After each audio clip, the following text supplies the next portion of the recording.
Esto es Deja que el amor haga su trabajo, un podcast donde expandimos las lecciones de un curso de milagros desde la perspectiva de la no dualidad. Soy Magali Vidós y en cada episodio nos vamos a entrenar en permitir que el amor haga lo que mejor sabe hacer.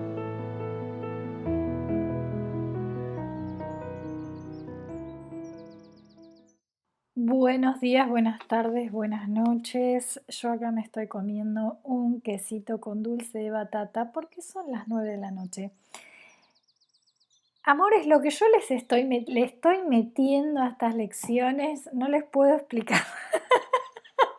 ¿Qué hago yo grabando a las 9 de la noche? Bueno, estoy inspirada y tengo varios viajes por delante, así que bueno, cuando tengo tiempo le meto.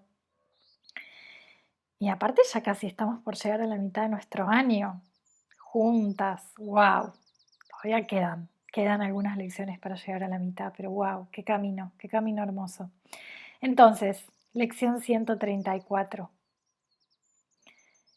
Permítaseme poder percibir el perdón tal como es. Que se me permita poder, vamos a decirlo en argentino, chicas, que se me permita poder percibir el perdón tal como es. Dice, párrafo 1.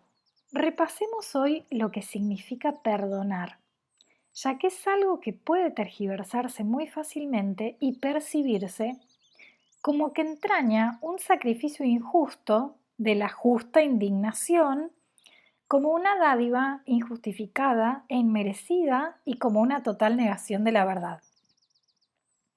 Desde esta perspectiva, perdonar no puede sino verse como una extravagancia y este curso aparenta basar la salvación sobre un capricho. A ver, ¿qué está queriendo decir acá? Bueno, es bastante obvio. Ay, chicas, no me drogo, en serio. Ni siquiera me gusta el vino, pero hoy estoy así, estoy loca. Amo expandir estas lecciones para mí y para ustedes. Entonces, está revisando una visión del perdón, ¿dónde? Mi indignación con el otro, con lo que sea, el político, mi pareja, el vecino, lo que sea, el chino de la esquina, es justa y, por tanto, para yo perdonar a esa persona tengo que hacer un sacrificio injusto y, por tanto, el perdón bajo esta visión se ve como una dádiva totalmente injustificada e inmerecida para el otro y como una total negación de la verdad. Vamos a ir a un ejemplo concreto. Pongamos que estamos en pareja y nos enteramos que el chongo nos mete los cuernos. Entonces empiezo a leer el curso de milagros y lo mando a freír churros. No, empiezo a leer el curso de milagros, aparece esta concepción del perdón y es como porque mi indignación de que él no debería haberme engañado es justa. O sea, ¿cómo no va a ser justo que yo tenga espacio para sentirme totalmente indignada, enojada, etcétera? Entonces, si un libro me pide que lo perdone, lo voy a ver como que esto es inmerecido para la otra persona, lo que hizo la otra persona está mal y entonces esto es una extravagancia. Entonces, vamos a usar este ejemplo y vamos a ver a dónde nos lleva. Esta es la perspectiva del mundo sobre el perdón. La lógica del sistema de pensamiento del ego es: lo que me hizo la otra persona está mal y tiene razón desde las reglas del mundo, diríamos. Mi indignación es justa, es decir, es totalmente justo que yo me indigne con esto. Si lo perdono, estoy siendo injusta conmigo misma porque le estoy dando algo al otro que no se merece y encima estoy negando la verdad, que lo que hizo estuvo mal. Entonces, el perdón se ve realmente como si no tuviéramos dignidad, como si tuviéramos que pasar por encima nuestro para perdonar a los otros, como si el curso nos estuviera pidiendo que traicionemos nuestro propio sentido de justicia y regalemos perdón a alguien que claramente no se lo merece. O sea, esto es un capricho para gente que no tiene autoestima, tipo, ¿dónde quedaron los límites? Ahora, párrafo 2. Esta perspectiva distorsionada de lo que significa perdonar puede corregirse fácilmente si puedes aceptar el hecho de que no se te está pidiendo que perdones lo que es verdad. El perdón se limita únicamente a lo que es falso. Es irrelevante con respecto a todo, excepto con respecto a las ilusiones. La verdad es la creación de Dios y perdonar eso no tiene sentido. Todo lo que es verdad le pertenece a Él, refleja sus leyes e irradia su amor. ¿Puede esto acaso requerir perdón? ¿Cómo vas a perdonar lo que es incapaz de pecar y es eternamente bondadoso? Entonces vamos a desenredar un poquito este párrafo con el ejemplo. Con el ejemplo del engaño. La perspectiva del mundo nos dice, él me engañó, entonces esa es la verdad que yo tengo que perdonar. Y yo soy víctima y esa es una verdad que hay que perdonar. Pero el curso dice, esas no son verdades sobre vos, son ilusiones.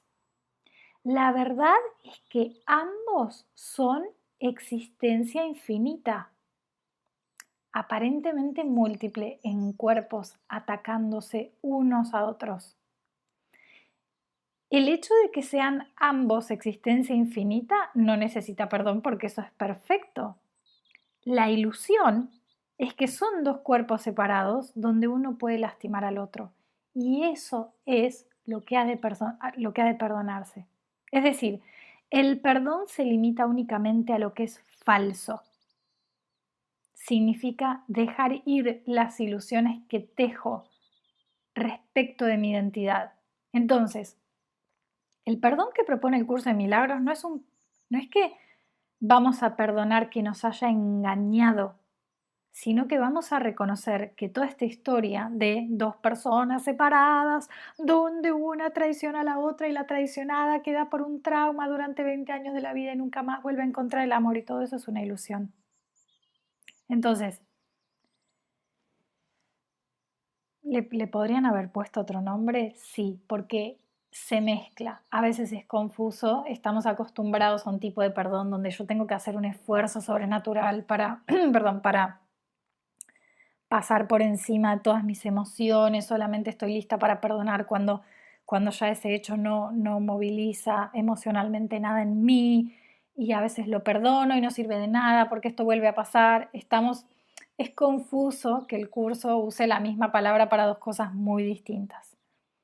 Pero se me acaba de ocurrir algo. Voy a buscar en el diccionario qué significa la palabra perdón. Ok, hay una definición de perdón que dice remisión de la pena merecida, de la ofensa recibida o de alguna deuda u obligación pendiente. Y es interesante porque su antónimo, el antónimo de perdón es castigo. Entonces, voy a hacer como una pequeña vuelta para entender bien qué es el perdón y después le voy a unir algunas palabras que encontré con respecto a la definición esta. El perdón es, podríamos llamarle como un gesto metafísico. Si venimos prestando atención a estas lecciones, ya podemos comenzar a tener mucha lucidez respecto de que nuestra experiencia está hecha de interpretaciones. Nunca experimentamos hechos puros, siempre estamos experimentando nuestra interpretación de lo que está pasando. Cuando algo nos duele, no es porque algo malo nos pasó, es porque interpretamos lo que pasó como que algo malo nos pasó. Entonces, el perdón metafísico no es perdonar un hecho, sino que es soltar nuestra interpretación que nos da sufrimiento y abrirnos a que el Espíritu Santo nos muestre una interpretación distinta. Entonces, el perdón del curso de milagros no es perdonar lo que nos pasó, sino hacer una entrega de nuestra versión de lo que pasó. Entonces, acá vuelvo a usar algunas palabras de la RAE del perdón. Decía, remisión de la pena merecida. En el perdón que propone el curso de milagros hay una remisión de la pena, pero no es de la pena que el otro merece, sino de la pena que nosotros mismos nos estamos imponiendo a través de nuestra interpretación dolorosa. Es decir, remitimos la pena que nosotros nos estamos dando a nosotros mismos por creer que algo malo nos pasó. Y después está lo del antónimo de castigo, que es muy interesante porque el perdón tradicional dice, no te perdono y de hecho te voy a castigar a vos. Pero el perdón metafísico hace el gesto de dejar de castigarnos a nosotros mismos usando esas interpretaciones dolorosas. Porque cuando empezamos a perdonar a través del perdón que propone el curso de milagros, nos damos cuenta de que cada vez que nos aferramos a una interpretación que nos duele, nos estamos castigando. Entonces, estamos eligiendo sufrir por algo que podríamos ver de otra manera. Y el perdón metafísico del curso es liberarnos del castigo que nos estamos imponiendo a través de nuestras propias interpretaciones. Esto es muy loco verlo en acción. Y lo van a empezar a ver, se van a empezar a dar cuenta, van a empezar a ganar lucidez de cómo cada vez que sostengo la pena sobre mi hermano, el enojo sobre mi hermano, la ira sobre mi hermano, el juicio sobre mi hermano, la condena sobre mi hermano, esto ya lo habíamos hablado, como dar y recibir son lo mismo, es un mismo movimiento porque solo hay unidad existencial. Entonces, cada vez que yo hago ese gesto con mi hermano, me estoy condenando a mí misma. Entonces, el perdón es, me perdono a mí misma por confundirme con un cuerpo y creer que alguien me podía hacer algo. Y justamente ese dar y recibir, del cual se nos pide comenzar a ganar claridad y conciencia, revela, y esto ya lo había dicho en una lección anterior, revela la estructura fundamental de, llamémosle, ontología no dual. Cuando sostenemos condena hacia nuestro hermano, no estamos realizando una acción donde expulsamos o proyectamos algo, nosotros como sujetos, y condenamos al otro como otro sujeto por fuera de mí, como un objeto, podría ser. Estamos en realidad actualizando una condena que, dado que no hay separación ontológica real, se manifiesta como autocastigo. Por eso sufrimos. Parece que estamos enojados con el otro, pero en realidad sufrimos nosotros. Entonces, esta unidad existencial de la que hablaba significa que dar y recibir no son movimientos opuestos, sino aspectos como de una única operación. Entonces, es como, volvemos al océano, ¿no? Como una gota que condena al océano y está enojada con el agua. O sea, es que la condena no puede dirigirse a otro porque no hay otro real, no hay otro por fuera de sí. Entonces, el perdón metafísico no es absolver al otro de una culpa real, sino reconocer el error de haber creído que había dos entidades separadas donde una podía afectar ontológicamente a la otra. El perdón del curso de milagros es literal despertar de la ilusión de separación que hace posible tanto la victimización como la culpa. Y de hecho, se me venían dos ejemplos para poder como demostrar esto, ¿no? Cómo es en la realidad. Pero más que nada para que tomemos conciencia y porque esta lección dice que se me permita poder percibir el perdón tal como es. Entonces, ¿vieron esas? Seguramente lo hicieron en la infancia cuando les pedían en la escuela recortar una hoja y quedaban todos hombrecitos agarrados de la mano. Tiene un nombre específico que no recuerdo cuál es. Como esos seguramente ahora nuestro teléfono nos va a escuchar, así que les van a empezar a salir reels de lo que quiero ilustrar. Pero esos como muñecos de papel en cadena, ¿no? Ese tipo de ejemplo me gusta para ilustrar como esta unidad de la existencia, porque cuando cortamos esa cadena de muñequitos agarrados de la mano, parecen individuos separados, pero en realidad son una sola hoja. Si dañamos a uno de los muñequitos, estamos dañando el papel completo. Si honramos a uno, estamos honrando la totalidad. Entonces, la ilusión de separación surge del recorte, es decir, las líneas que parecen dividir a los muñequitos crean como esa apariencia de multiplicidad, pero la hoja, es decir, la sustancia, sigue siendo solo una. Entonces, como en términos metafísicos nosotros somos como esos muñequitos, aparentemente separados por los contornos de nuestros cuerpos y personalidades, pero ontológicamente somos una sola existencia expresándose en múltiples formas. Entonces, cuando condenamos a nuestro hermano, es como si uno de los muñequitos tratara de lastimar al otro. O sea, es imposible sin lastimarse a sí mismo porque comparten la misma hoja. Y de la misma manera, también un ejemplo de una hoja, si agarramos una hoja en blanco, por ejemplo una hoja 4, y la doblamos de tal manera que los dos extremos de la hoja estén enfrentados y estén mirando y vean el otro extremo de la hoja como algo distinto a el extremo mismo. Entonces, cuando los dos extremos de la hoja se enfrentan, si metafóricamente podríamos decir que esos dos extremos se están mirando uno a otro y están enfrentados, parecen ser dos cosas distintas, que se miran mutuamente, pero son literalmente la misma hoja. Entonces, si un extremo ataca al otro, digamos que se vuelve loco y lo perfora, lo daña, lo condena al extremo que está mirando enfrente, está atacándose a sí mismo. O sea, no puede lastimar al otro extremo sin lastimarse porque no hay otro extremo, es la misma hoja. Entonces, es la ilusión perfecta de la dualidad.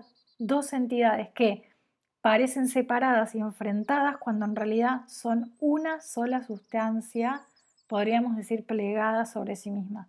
Entonces, en términos ontológicos es como si la conciencia se plegara creando la apariencia de sujeto y objeto, yo, tú, víctima, victimario, un cuerpo, otro cuerpo, pero en realidad es una sola existencia experimentándose a sí misma desde múltiples perspectivas. Y el perdón metafísico es reconocer el pliegue, darnos cuenta de que nunca hubo dos y que toda confrontación es siempre autoconfrontación. Entonces dice, párrafo 3, la mayor dificultad a la que te enfrentas para poder perdonar realmente es que todavía crees que tienes que perdonar lo que es verdad, no lo que es ilusorio. Es decir, tú sigues creyendo que es verdad que tu hermano te ataca, que tú sigues creyendo que es verdad que tu hermano te puede hacer algo, que tú sigues creyendo con absoluta certeza que lo que tu hermano te hace te afecta en algún nivel y por tanto sigues creyendo que eres un cuerpo. Y seguimos en el pasaje 2 que dice, consideras que el perdón es un vano intento de ignorar lo que se encuentra ahí y de pasar por alto lo que es verdad, porque si yo creo que mi hermano me puede afectar, tengo que pasar por alto eso, lo cual es parte de un esfuerzo inútil por engañarte a ti mismo al querer hacer que una ilusión sea verdad. Este punto de vista tergiversado no hace sino reflejar el dominio que la idea del pecado todavía ejerce sobre tu mente tal como tú te consideras a ti mismo.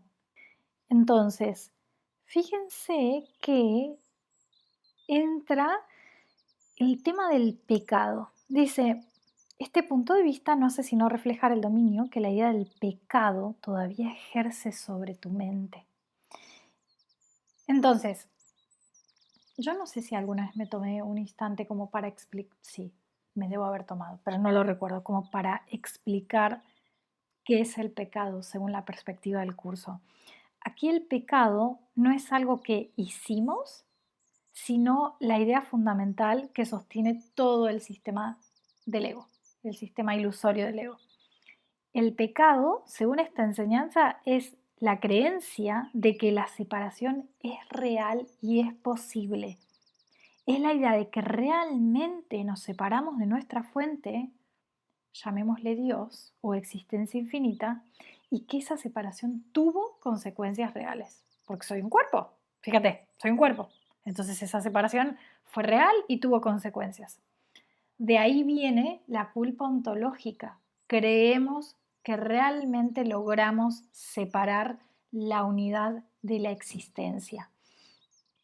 Entonces, cuando el curso dice, el dominio que la idea del pecado todavía ejerce sobre tu mente, está hablando de que todavía crees en la premisa fundamental de la separación. Si crees que tu hermano, es muy simple en realidad, si creemos que nuestro hermano nos puede afectar, las cosas que hagan nos pueden afectar, es porque implícitamente creemos que somos un cuerpo separado del cuerpo del hermano, el otro es otro cuerpo separado, y esa separación es real y por tanto, si soy un cuerpo, estoy bajo amenaza, mi hermano también, ¿no? Todo lo que es para mí es para mi hermano. Esa creencia en la separación es la idea del pecado. No es que cometimos un pecado, sino que operamos desde la premisa de que la separación es ontológicamente válida. Y justamente lo que hace el perdón del curso de milagros es disolver la idea del pecado porque niega la premisa de separación desde el inicio. Perdonar, voy a decir esto y después avanzo. ¿Cómo lo explico? He estado en situaciones donde mis circuitos neuronales están absolutamente cableados para pensar que soy un cuerpo y que lo que hace el otro me afecta, y he estado en situaciones que desde la perspectiva del mundo me tendrían que haber dejado muy mal parada, psicológicamente hablando, y pude observar en tiempo real, venía muy entrenada igual, pero pude observar en tiempo real cómo era el perdón. ¿Cómo era darme cuenta? ¡Wow! O sea, como existencia infinita, estoy usando el cuerpo de mi hermano para atacarme y victimizarme. Y el hecho de darme cuenta, porque además tuve situaciones donde pendulaba, donde un momento era como, wow, o sea, qué libertad verlo así. Y por otro lado, no, pero soy una víctima porque el otro, no, o sea, he pasado situaciones así como muy ambivalentes y raras en ese sentido, pero luego se ha estabilizado y cuando, cuando el acto de perdón es honesto, cuando realmente me doy cuenta, termina en una carcajada o con mucha alegría. Si no, posiblemente estoy haciendo como un ejercicio mental, estoy intentando perdonar, lo cual está bien, porque quiere decir que ya hay disposición a que eso suceda y estamos en un paradigma de victimismo total. Entonces, ya el hecho de que haya disposición a tomar, a hacer una toma de poder ya es grandioso. Pero cuando el perdón es honesto y sucede como en la conciencia y esas cosas se sueltan, se siente como carcajada, como, wow, o sea, en este instante podría haber entrado al drama absoluto y sin embargo soy libre. Seguimos. Párrafo 4. Puesto que crees que tus pecados son reales, consideras que el perdón es un engaño. Pues es imposible pensar que el pecado es verdad sin creer que el perdón es una mentira. Así pues, el perdón en realidad no es más que otro pecado, al igual que todos los demás. Afirma que la verdad es falsa, es decir, que tú eres un cuerpo, y le sonríe al corrupto como si fuera tan irreprochable como la hierba, tan inmaculado como la nieve. El perdón se engaña con respecto a lo que cree que puede lograr. Considera correcto lo que es claramente erróneo y ve lo aborrecible como algo bueno.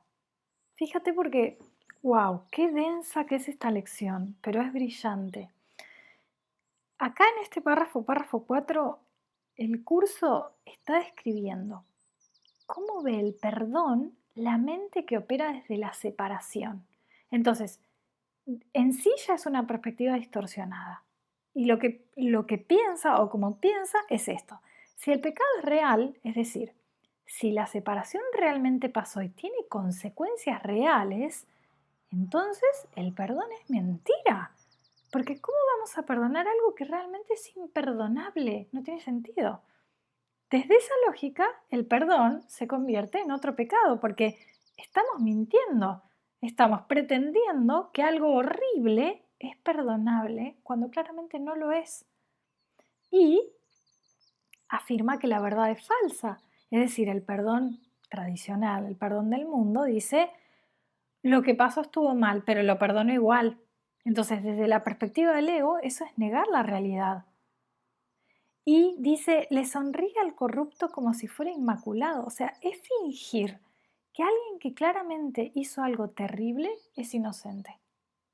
Entonces, el ego ve el perdón como autoengaño. Está pretendiendo que algo malo es bueno solo para no enfrentarlo, la realidad. Entonces, sigamos leyendo. Desde esta perspectiva, el perdón no es un escape, es simplemente una señal más de que el pecado es imperdonable, algo que en el mejor de los casos se debe ocultar, negar o llamar por otro nombre, ya que es una traición a la verdad. La culpabilidad no se puede perdonar. Si pecas, tu culpabilidad es eterna. Aquellos que son perdonados desde la perspectiva de que sus pecados son reales, son víctimas de la burla y de una doble condena. En primer lugar, la suya propia por lo que creen haber hecho y en segundo lugar, la de los que los perdonan. Fíjate cómo sigue como desarrollando esa lógica perversa del sistema de pensamiento del ego sobre el perdón. Seguimos como navegando en la perspectiva equivocada, ¿no? La mente que cree que el pecado es real, que la separación es real y que tiene consecuencias. Desde esa perspectiva, el perdón no es escape, es señal de que el pecado es imperdonable. Es decir, fíjate esto, si algo necesita perdón es porque es tan malo que normalmente sería imperdonable. Entonces, el perdón confirmaría la gravedad del pecado. Dice, se debe ocultar, negar o llamar por otro nombre. Es decir, como el pecado es tan horrible, es tan terrible, tiene consecuencias tan nefastas que lo único que podemos hacer es fingir que no pasó o minimizarlo. Y dice, la culpabilidad no se puede perdonar si pecamos, nuestra culpabilidad es eterna. Desde la lógica del ego, si realmente hiciste algo malo, eso te marca para siempre. No hay verdadero perdón. Entonces, acá viene como este concepto de la doble condena, ¿no? Nuestra propia condena por creer que realmente hicimos algo imperdonable y la condena del que nos perdona, porque al perdonarnos nos está confirmando que sí hicimos algo terrible. Entonces es brutal. El perdón tradicional realmente refuerza la culpa en lugar de disolverla, que creo que es lo que nos quiere mostrar estos párrafos. Nos dice como, bueno, lo que hiciste estuvo mal, me afectó, pero te perdono igual, lo cual confirma que algo malo pasó. Entonces dice, la irrealidad, párrafo 6, la irrealidad del pecado es lo que hace que el perdón sea algo completamente natural y sano. Un profundo consuelo para todos aquellos que lo conceden y una silenciosa bendición allí donde se recibe. El perdón no apoya las ilusiones, es decir, que sos un cuerpo separado de tu hermano, sino que riendo dulcemente las congrega a todas sin muchos aspavientos y las deposita tiernamente ante los pies de la verdad. Y ahí desaparecen por completo. Fíjate que dice que riendo dulcemente. Riendo dulcemente es que el perdón congrega a todas las ilusiones y las deposita tiernamente ante los pies de la verdad. ¿Cómo sería este gesto de depositar las ilusiones a los pies de la verdad? Exploremos esto un poquito. Entonces, porque me parece muy bello, ¿no? Ese gesto de depositar las ilusiones ante los pies de la verdad. Recordemos la verdad, soy existencia. Soy la vida misma que me vive, no soy un cuerpo. soy espíritu. Entonces, ese gesto de depositar las ilusiones ante los pies de la verdad es la operación como ontológica fundamental del reconocimiento. Congregar las ilusiones, dice. Es decir, es el momento en que la conciencia reúne como todos los constructos, llamémosle fenoménicos, todo esto que había tomado como realidad, la narrativa de separación, la experiencia de victimización, la identificación corporal, todo eso los reúne. Es decir, es como una síntesis que hace la conciencia donde la mente se da cuenta de que todas estas son construcciones ilusorias sobre una identidad que en realidad no es. Y las depositas tiernamente, es decir, es un reconocimiento, no es una negación de la experiencia, sino es el reconocimiento de que todos esos constructos fueron manifestaciones de una búsqueda de la verdad que como que se extravió en la forma.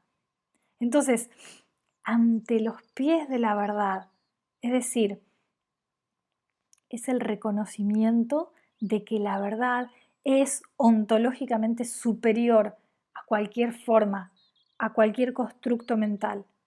Entonces, es lo que veníamos hablando en las lecciones anteriores, muchas lecciones ya hemos hablado de esto, pero es cuando me reconozco como existencia consciente que soy, una con todo y una en todo. Y entonces, ¿cómo puede afectarme algo? ¿Cómo puede afectarme mi hermano si todo esto que está pasando en mí toma existencia de la existencia que soy? Es decir, es imposible. Es imposible, ya dijimos esto de que es un imposible lógico, ¿no? Em, porque, porque estamos hablando de dos jerarquías distintas. Pero una cosa es comprenderlo, o sea, empezar a darme cuenta mentalmente cómo es esto, lo cual es increíble. Pero otra cosa es cuando eso sucede en la práctica. Entonces, el perdón es como esa realización práctica, es en el momento concreto de la aparente amenaza o ataque, eso que nos despertaba las reacciones más adversas, cuando la comprensión se actualiza como experiencia directa, eso es el perdón. No es un recordatorio intelectual, es un reconocimiento inmediato. Nos damos cuenta, esto no puede afectarme. Entonces, podemos tener claridad conceptual perfecta sobre esto, pero cuando nuestro hermano nos ataca, entre comillas, los circuitos neuronales se activan desde la programación de separación. Entonces, la práctica es ese momento en que la comprensión se encarna, cuando en tiempo real reconocemos, ¡guau! O sea, esto que parece atacarme es mi propia existencia manifestándose, no hay otro por fuera de mí. Entonces, eso es el perdón según un curso de milagros. Es un reordenamiento de niveles. Y dice, el perdón es lo único que representa a la verdad. Voy a hacer un paréntesis y ya continúo. ¡Wow! Es larga esta lección. Por ejemplo, con sistema 1 es un sistema de perdón. Es un sistema de perdón a través de preguntas, es decir, no se da como un reconocimiento instantáneo, como si nos despertamos en el tiempo real del conflicto, pero sí a través de preguntas vamos tomando conciencia de que todo lo que creíamos respecto de ese conflicto o ese problema o ese, ¿cómo le llama el curso? Resentimiento o ese disgusto no es real. Entonces es una preparación para que en un momento el perdón pueda venir de manera en tiempo real. Es muy fuerte cuando sucede en tiempo real. Entonces dice, párrafo 7. El perdón es lo único que representa a la verdad en medio de las ilusiones del mundo.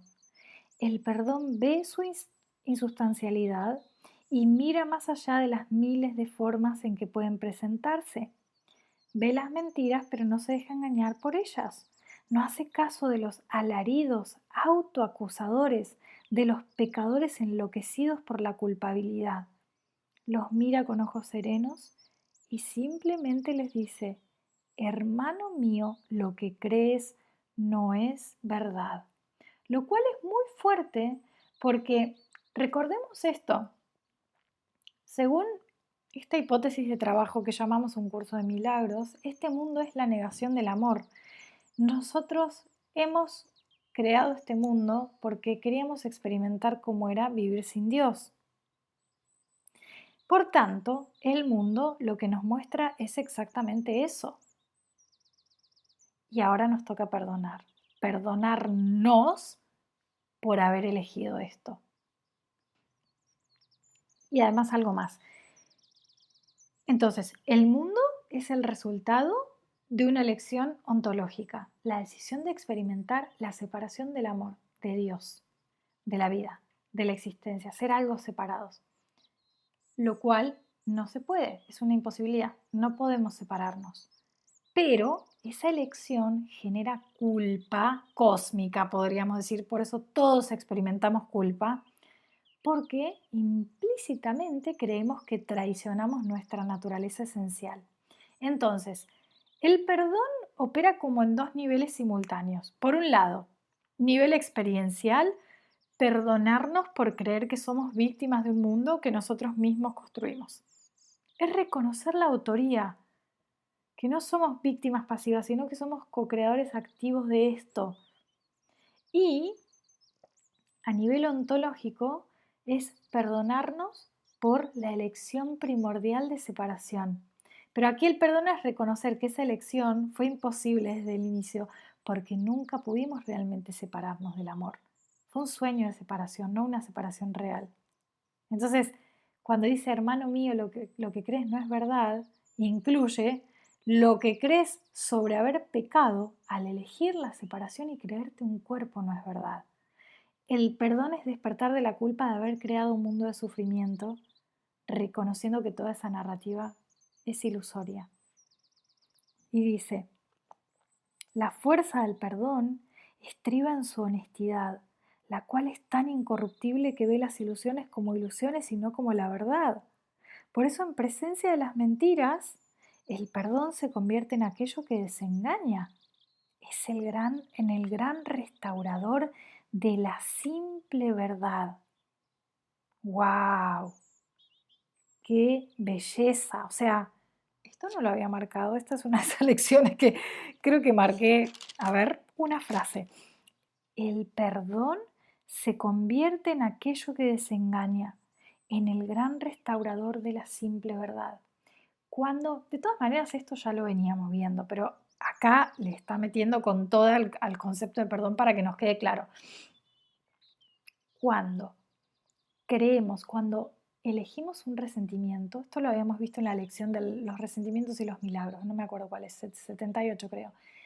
Cuando elijo un resentimiento estoy pasando por alto un milagro, estoy pasando por alto mi verdadera identidad.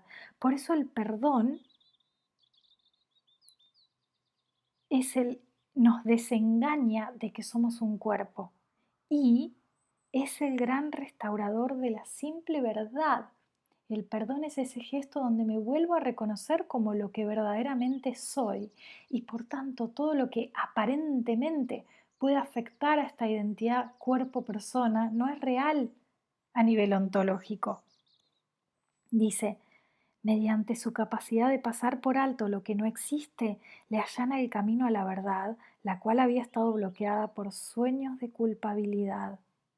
Ahora eres libre para recorrer el camino que al perdonar de verdad se despliega ante ti. Pues si un hermano ha recibido este regalo de tu parte, la puerta queda abierta para ti.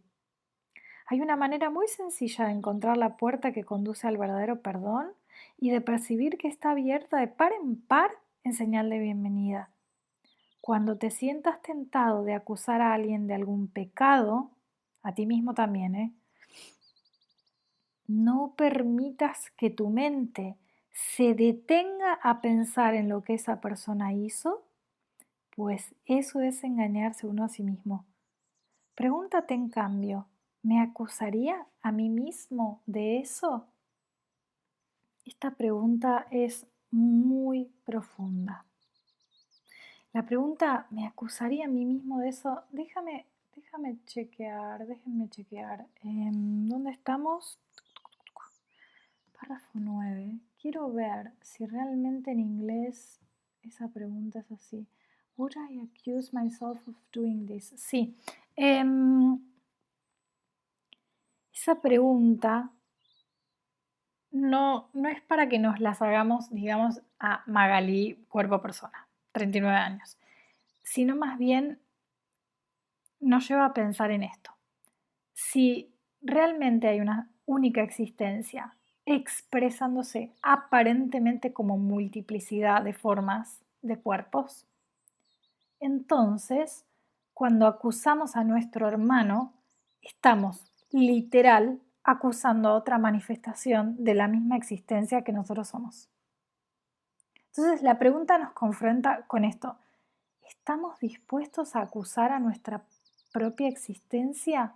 Porque si Él es existencia infinita manifestándose y yo soy existencia infinita manifestándose, entonces acusarlo a Él es acusarme a mí. No psicológicamente, no estamos hablando de psicología, ¿no? Entonces, volvemos como al ejemplo de los muñequitos de papel, ¿no?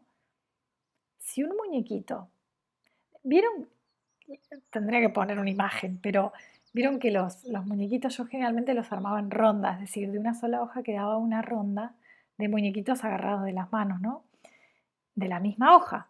Es como si dos quedaran enfrentados y empezaran a decirse y a acusarse entre ellos. O sea, es que volvemos a lo mismo, es esto que explicábamos del dar y recibir. La acusación que hago de mi hermano la estoy haciendo sobre mí misma. Es muy interesante y en Sistema UNA tenemos una pregunta específica que nos devuelve a eso con mucha conciencia. Y es muy bello darnos cuenta de cómo cantidad de veces por día le estamos exigiendo cosas a nuestros hermanos y condenándolos por cosas que nosotros en ese mismo pensamiento, en esa misma condena, también estamos haciendo. Nos devuelve mucha humildad. Párrafo 10. De esta manera, casi que lo que acabo de decir respecto de eh, acusaría a mi hermano sabiendo que estoy acusando la sustancia misma de la cual yo estoy hecha. Y esta imagen de los muñequitos, eso es el perdón. Cuando me doy cuenta de eso, eso es perdonar para el curso de milagros. Me autodespierto a mi verdadera identidad. Dice, de esta manera podrás ver las alternativas entre las que puedes elegir desde una perspectiva que hace que el acto de elegir tenga significado y que mantiene a tu mente tan libre de culpa y de dolor como Dios mismo dispuso que estuviese y como en verdad está. Son únicamente las mentiras las que condenan. En realidad lo único que existe es la inocencia. El perdón se alza entre las ilusiones y la verdad, entre el mundo que ves y lo que se encuentra más allá, entre el infierno de la culpabilidad y las puertas del cielo. A través de este puente que es tan poderoso como el amor que derramó su bendición sobre él, todos los sueños de maldad, de odio y de ataque se llevan silenciosamente ante la verdad. No se conservan para que se inflen, exploten y aterren al cándido soñador que cree en ellos. A este ya se le ha despertado dulcemente de su sueño al entender que lo que creía ver jamás existió, y ahora ya no puede pensar que se le ha negado toda escapatoria. Fíjate lo que es el perdón. El perdón es aquello que en medio del laberinto, sumidos en un sueño de doble olvido, el perdón es aquello que recuerda. es muy grande en realidad. El perdón es literalmente el despertar a la identidad verdadera. No es una acción que realizamos sobre otro, sino el reconocimiento de que nunca hubo otro para perdonar. El perdón es recordar, soy. Es decir, cuando en las lecciones anteriores los invitaba a justamente a este experimento de registren que las circunstancias van cambiando, las formas cambian, las personas alrededor de ustedes cambian, el cuerpo, este cuerpo cambia, los pensamientos cambian y ustedes soy. Y les decía, vuelvan a soy, tomen conciencia de que soy. Eso es el perdón. Que quizás al principio, justamente por lo que veníamos trabajando en lecciones anteriores, esto todavía no tiene valor para nosotros. Pero conforme empezamos a profundizar en esto, entonces ya estos sí comienzan a ser actos de perdón donde descansamos. El acto de perdón es un acto de descanso también, profundo en el reconocimiento de lo que soy. Y dice, párrafo 12. Lo tengo todo marcado este párrafo. No tiene que luchar para salvarse. Venía de el cándido soñador que cree en ellos, que ya se le ha despertado dulcemente de su sueño. No tiene que luchar para salvarse, no tiene que matar a los dragones que pensaba le perseguían. Tampoco tiene que erigir las sólidas murallas de piedra ni las puertas de hierro que pensó que lo mantendrían a salvo. Ahora puede deshacerse de la pesada e inútil armadura que construyó a fin de encadenar su mente a la miseria y al temor. Su paso es ligero, y cada vez que alza el pie para dar otro paso hacia adelante, deja atrás de sí una estrella para señalarles el camino a aquellos que le siguen. El perdón tiene que... Eso es una visión de un perdonador, como le llama Susana, una de mis maestras, ¿no? Es como, ya no tengo que luchar para salvarme, no tengo que estar matando a los dragones que pensé que me perseguían, no tengo que defenderme, no tengo que mantenerme a salvo, ahora puedo deshacerme de la pesada e inútil armadura, ¿no? Todo esto son beneficios del perdón. Dice, el perdón tiene que practicarse, pues el mundo no puede percibir su significado ni proveer un guía que muestre su beneficencia.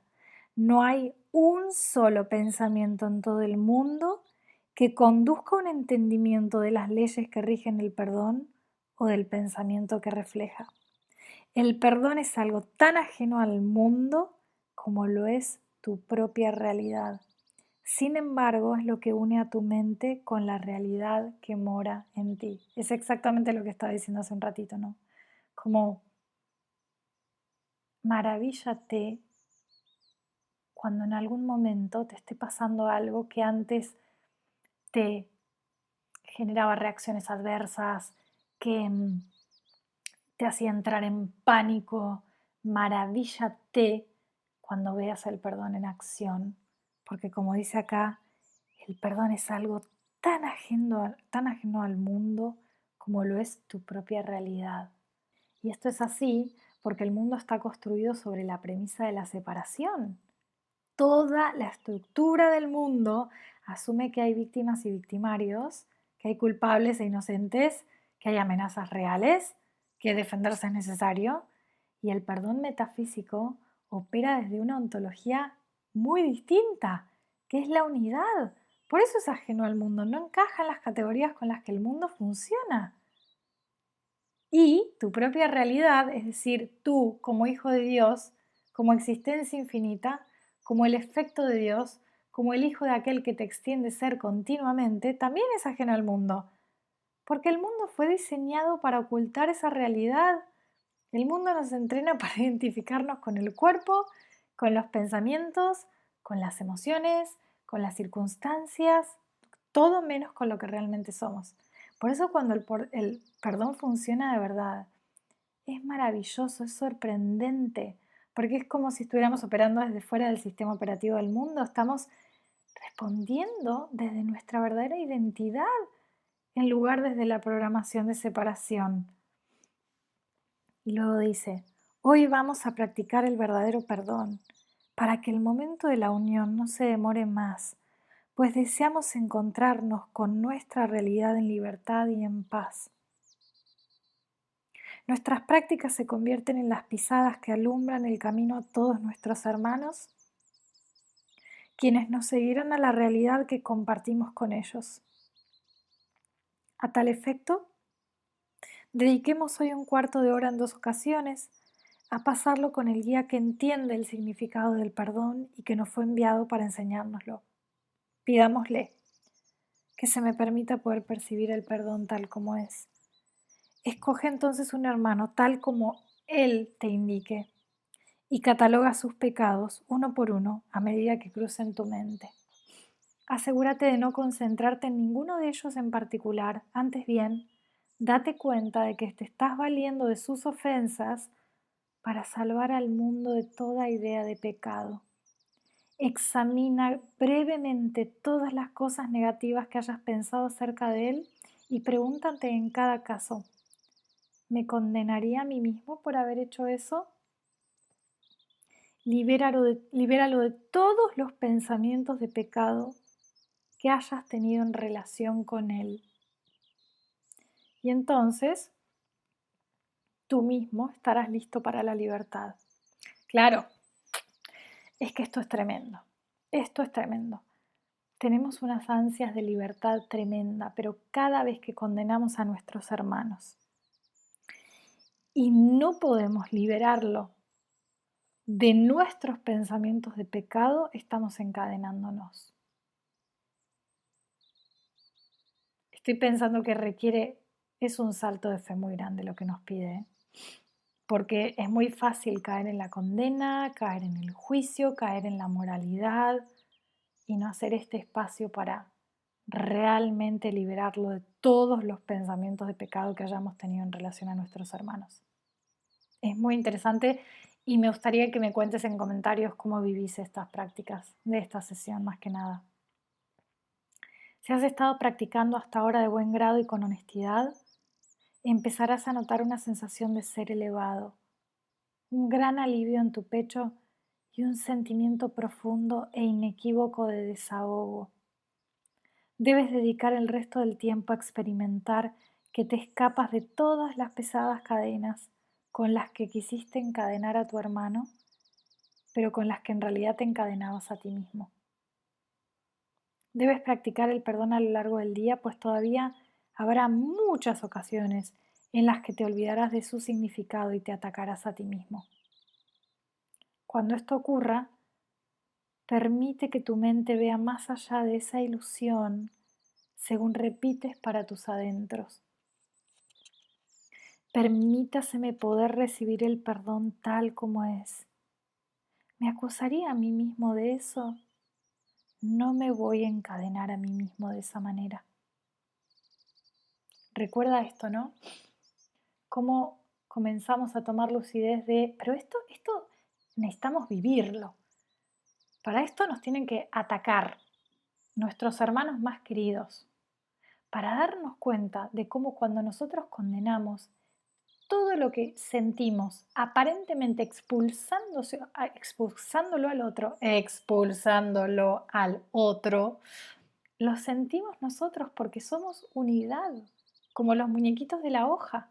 Entonces hay un muñequito que está así porque vamos al de enfrente y está unido, o sea, es una unidad.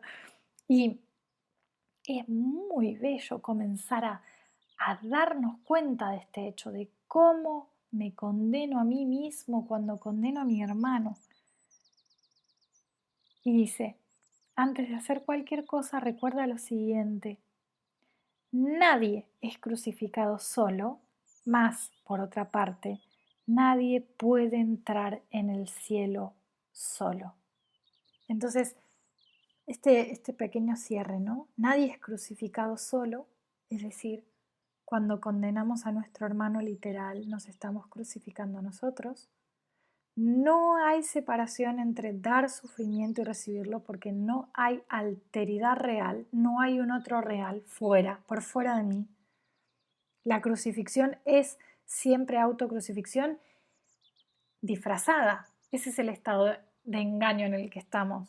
Pero ¿cómo nos podemos dar cuenta? Por las sensaciones y emociones que tenemos cuando pensamos en nuestro hermano. Y por otro lado, nadie puede entrar en el cielo solo, dice, porque el reconocimiento de nuestra verdadera identidad, el cielo, es imposible mientras mantengamos a cualquier hermano excluido de esa verdad. Si condenamos a un solo hermano, nos separamos de la unidad que somos. Esto fue Deja que el amor haga su trabajo. Gracias por permitirme acompañarte en este nuevo episodio, caminando junto a la sabiduría de un curso de milagros. Que cada instante te recuerde que el amor siempre está aquí, dispuesto a sanar todo aquello que nos aleja de lo que verdaderamente somos.